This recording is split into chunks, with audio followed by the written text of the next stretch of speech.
এই জঙ্গলের নাম ডেরিয়ান গ্যাপ, বিশ্বের অন্যতম ভয়ঙ্কর জঙ্গল। এটি এতটাই দুর্গম যে দক্ষিণ আমেরিকা আর উত্তর আমেরিকার মধ্যে সংযোগ সড়ক বানানো সম্ভবই হয়নি। এই জঙ্গলে রয়েছে বিষাক্ত সাপ, পোকামাকড় আর হিংস্র প্রাণী। কিন্তু দাঁড়ান, এখানে এই মেয়েটি কি করছে? সে এই দুর্গম জঙ্গলেরই বাসিন্দা। সে একজন এমবেরা। পৃথিবীর অন্যতম সুন্দর, পরিপাটি ও আকর্ষণীয় নারীরা হলো এমবেরা উপজাতির নারী। তাদের নারীদের বডি পেইন্টিং এতটাই সুন্দর যে পৃথিবীর যে কোনো উপজাতি থেকে তারা নিজেদেরকে একদম আলাদা করে রেখেছে। এখানকার মেয়েদের পেইন্টিং সৌন্দর্য, খাবার আর তাদের ঐতিহ্যবাহী নাচ আপনাকে অবশ্যই মুগ্ধ করেই ছাড়বে। আজকে আমরা এখানেই প্রবেশ করব, দেখব এমবেরা উপজাতির জীবন আর ভয়ঙ্কর ডেরিয়ান গ্যাপ জঙ্গল, যেখানে মৃত্যুকূপ প্রতি পদে পদে।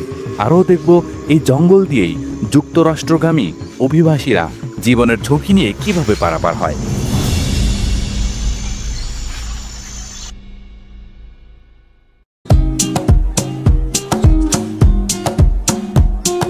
এটি এমবেরা গ্রামের প্রবেশপথ।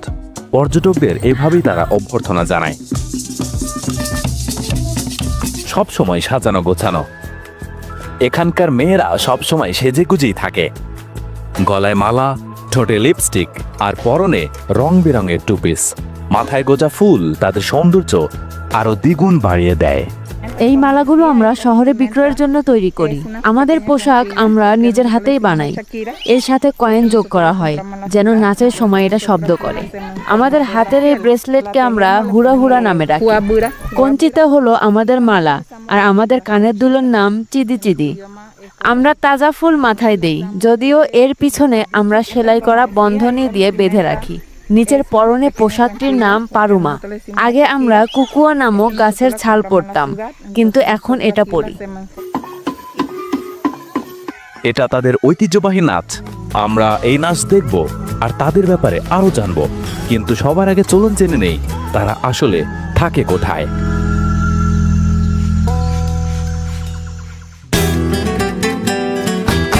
এমবেরা উপজাতি বাস করে মধ্য আমেরিকার একটি ছোট দেশ পানামায়। দেশটির দক্ষিণ পূর্ব অংশে আছে একটি প্রদেশ, নাম ডেরিয়ান। এই প্রদেশের সীমান্ত দক্ষিণে গিয়ে মিশেছে কলম্বিয়ার সীমানার সঙ্গে। ডেরিয়ান অঞ্চলটি বিশ্বের অন্যতম দুর্গম এলাকা হিসাবে পরিচিত। এখানে আছে ঘন গ্রীষ্মমণ্ডলীয় রেইন ফরেস্ট, জলাভূমি আর খাড়া পাহাড়।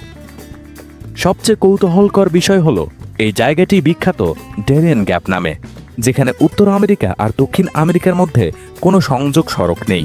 বিখ্যাত প্যান আমেরিকান হাইওয়ে এখানে এসে থেমে যায়।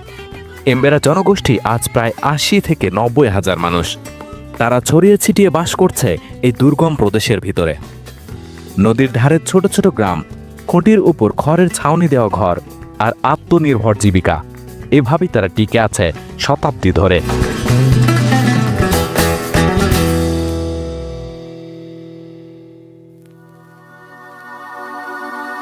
আফ্রিকার কারো উপজাতির মতো এমবেরা উপজাতিকে বিখ্যাত করেছে তাদের নারীদের বডি পেইন্টিং। কিন্তু এদের পেইন্টিং বিশ্বসেরা, যা দেখে মানুষ থমকে যায়। দূর ডেরিয়ানের ঘন অরণ্যে, যেখানে সবকিছুই সবুজে মোড়া, সেখানে এক শিল্পের ক্যানভাসের মতো দাঁড়িয়ে থাকা এমবেরা নারী। তাদের দেহ শুধু শরীর নয়, এ যেন এক জীবন্ত ক্যানভাস, যেখানে তুলির আঁচড় নয়, ফুটে ওঠে প্রকৃতির রং। জেনেপা ফলের কালো নীল রঙে আগা অদ্ভুত সব নকশা, যেন চলে আসে বনের লতাপাতা, নদীর ঢেউ কিংবা তারা ভরা আকাশ থেকে। কখনো দেখা যায় কবজি থেকে কাঁধ পর্যন্ত জ্যামিতিক রেখা, আবার কখনো কোমল শরীরে ফুটে ওঠে ফুল, পাখি আর সূর্যের প্রতীক। তাদের হাসি ঠিক যেন ভোরের সূর্যের আলো, আর গায়ের আঁকা নকশা যেন বয়ে চলা নদীর স্রোত। একসাথে তারা যেন প্রকৃতির বুক থেকে উঠে আসা জীবন্ত ভাস্কর্য। এদের এই বডি আর্ট শুধু সৌন্দর্যের সাজ নয়, বরং আনন্দ, উৎসব আর আধ্যাত্মিক সংযোগের প্রতীক। এমবেরা নারীরা তাই নিজের শরীর দিয়ে বলে দেয় সেই মুগ্ধকর গল্প, যেটা প্রকৃতি প্রতিদিন তাদের কানে কানে শোনায়। এই জঙ্গল যেমন এই সুন্দর মানুষদের বুকে ধরে রাখে, তেমনি আরেক পিঠে রয়েছে কিছু ভয়ঙ্কর ঘটনা। উত্তর আমেরিকায় পৌঁছানোর আশায় হাজারো মানুষ প্রতিদিন পাড়ি দেয় এই ভয়ঙ্কর জঙ্গল ড্যারিয়েন গ্যাপ। এটি পানামা আর কলম্বিয়ার সীমান্তে অবস্থিত এমন এক অঞ্চল যেখানে পৃথিবীর সবচেয়ে দীর্ঘ সড়কপথ প্যান আমেরিকান হাইওয়ে পর্যন্ত এসে থেমে যায়, কারণ এই গভীর অরণ্যের ভেতরে কোনো রাস্তা নেই। তাহলে কেন মানুষ যায় এই পথে? মূলত দারিদ্র্য, যুদ্ধ আর অনিশ্চিত ভবিষ্যৎ থেকে পালিয়ে দক্ষিণ আমেরিকার বহু মানুষ পাড়ি জমায় যুক্তরাষ্ট্রের স্বপ্নে। কিন্তু বৈধ ভিসা বা আইনগত পথ না থাকায় তাদের একমাত্র ভরসা হয়ে ওঠে এই অমানবিক চড়াই রুট। কিন্তু এই যাত্রা সহজ নয়, বরং প্রাণঘাতী। ঘন জঙ্গলের কাদা, নদী আর পাহাড় পেরোতে হয় দিনের পর দিন। বন্য প্রাণীর ভয়, বিষাক্ত সাপ, সংক্রমণ, খাবার আর পানির সংকট যে কোনো সময় কেড়ে নিতে পারে জীবন। তার উপর সক্রিয় থাকে বিপজ্জনক ড্রাগ কার্টেল আর মানব পাচারকারী গ্যাং, যারা অসহায় অভিবাসীদের ব্যবহার করে নিজেদের স্বার্থে। ড্যারিয়েন গ্যাপ জঙ্গল সম্পর্কে ও কিভাবে মানুষ এই জঙ্গল পাড়ি দেয়, এই সব নিয়ে কিছু রোমহর্ষক বাস্তব ঘটনা রয়েছে, যা দেখাতে হলে আরেকটি পুরো ভিডিও লেগে যাবে। যদি সেই সত্য ঘটনাগুলো জানতে চান, কমেন্টে লিখে জানাতে পারেন। জাতিসংঘের হিসাব অনুযায়ী প্রতি বছর শত শত মানুষ এই পথে নিখোঁজ হয় কিংবা প্রাণ হারায়। কিন্তু তারপরেও জীবন থেমে থাকে না, বহমান নদীর মতো চলতেই থাকে। কান্নার পিঠেই থাকে হাসি, যেমনটি হাসে আর উৎসবে মেতে থাকে এই জঙ্গলেরই এমবেরা উপজাতি। আজ রাতে তাদের একটি ঐতিহ্যগত উৎসব আছে, সেটারই প্রস্তুতি চলছে। মাঝখানে আগুন জ্বালিয়ে তারা সেই আগুন ঘিরে নাচতে থাকে, বাজতে থাকে ঢাক, ঢোল আর বাঁশি। মুখে থাকে অদ্ভুত এক মুখোশ। গভীর রাত পর্যন্ত চলতে থাকে উৎসব।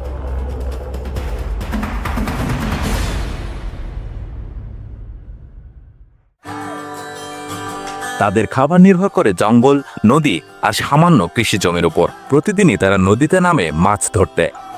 মাছের পাশাপাশি তারা বুনো ফল, কলা, ভুট্টা আর কাঁচা শেকড় খায়। এখানে কিন্তু তারা রান্না করছে পর্যটকদের জন্য। এই খাবারের নাম এসকাদো। রয়েছে সুস্বাদু মিষ্টি পেঁপে, তরমুজ আর আনারস। নারীরা সাধারণত বাড়িতে রান্নার কাজ করে, আর পুরুষেরা জঙ্গল আর নদীতে যায় শিকারে। তারা মাছ শিকারে অত্যন্ত পটু।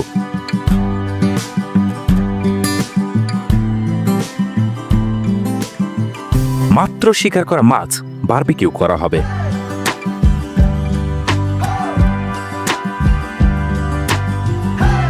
তারা গাছে চড়তে পারদর্শী। যে কোনো উঁচু গাছ থেকে তারা ফল ছিঁড়ে নিয়ে আসে। এটা এমব্রা গাছ। এই এমব্রা ফলের রস থেকেই তারা ট্যাটুর কালি বানায়। তাদের চুলা কিন্তু বাড়ির উপরে। তারা এই পাতাগুলো দিয়ে নানা ধরনের জিনিস বানায়। তাদের জীবিকা মূলত তিনভাবে চলে: মাছ ধরা, ক্ষুদ্র কৃষি আর হস্তশিল্প। মহিলারা বুনে রঙিন ঝুড়ি, মালা আর হাতের কাজের অলংকার। এখানকার বানানো সকল জিনিসই জঙ্গলের উপকরণ দিয়েই আমরা বানাই। সবই প্রাকৃতিক, এমনকি কালারও প্রাকৃতিক। এটা গাছের শিকড় আর পাতা দিয়ে বানানো। হলুদ রংটি টারমারিক থেকে করেছি, লাল রং এক ধরনের ফল থেকে, মেটে কালার কোকোব্রো থেকে, আর কালো রংটা এক ধরনের মাটি থেকে। এখানে যত জিনিস দেখতে পাচ্ছেন সবই প্রকৃতি থেকেই নেওয়া। এই হস্তশিল্প বিক্রি করেই আজ তারা উপার্জন করে কিছু অর্থ, বিশেষ করে পর্যটকদের কাছে। এমবেরা উপজাতির সবচেয়ে বড় চ্যালেঞ্জগুলোর একটি হলো শিক্ষা ও স্বাস্থ্যসেবা। নদী ঘেরা গ্রামে স্কুল খুবই সীমিত। অনেক সময় বাচ্চাদের কয়েক কিলোমিটার হাঁটতে হয় নৌকা বা জঙ্গলের পথ পাড়ে দিয়ে। যারা কাছের শহরে যেতে পারে না, তাদের শিক্ষার সুযোগও বন্ধ হয়ে যায়। স্বাস্থ্যসেবার ক্ষেত্রেও চিত্র একই। গ্রামে কোনো আধুনিক হাসপাতাল নেই, এমনকি প্রাথমিক চিকিৎসা কেন্দ্র পাওয়া কঠিন। অসুস্থ বা দুর্ঘটনা ঘটলে ডাক্তার বা ওষুধের জন্য নদী পার হয়ে দীর্ঘ পথ যেতে হয়। অনেক সময় মানুষ এ যাত্রা শেষ করার আগেই প্রাণ হারায়। এই সমস্যাগুলো থাকা সত্ত্বেও তারা হেসে খেলে আর নেচে জীবন কাটাতে পছন্দ করে। এমবেরা উপজাতির নাচ তাদের সংস্কৃতির একটি গুরুত্বপূর্ণ অংশ। এই নাচ সাধারণত উৎসব, অতিথি অভ্যর্থনা এবং বিশেষ সামাজিক অনুষ্ঠানে পরিবেশিত হয়। নারী ও পুরুষ উভয়ই এতে অংশগ্রহণ করে। নারীরা রঙিন স্কার্ট বা পারুমা পরে নাচে। পুরুষেরা সাধারণত ঐতিহ্যবাহী বাদ্যযন্ত্র বাজায়। প্রধান বাদ্যযন্ত্র হল ড্রাম এবং বাঁশি, যেগুলো কাঠ ও প্রাণের চামড়া দিয়ে তৈরি করা হয়।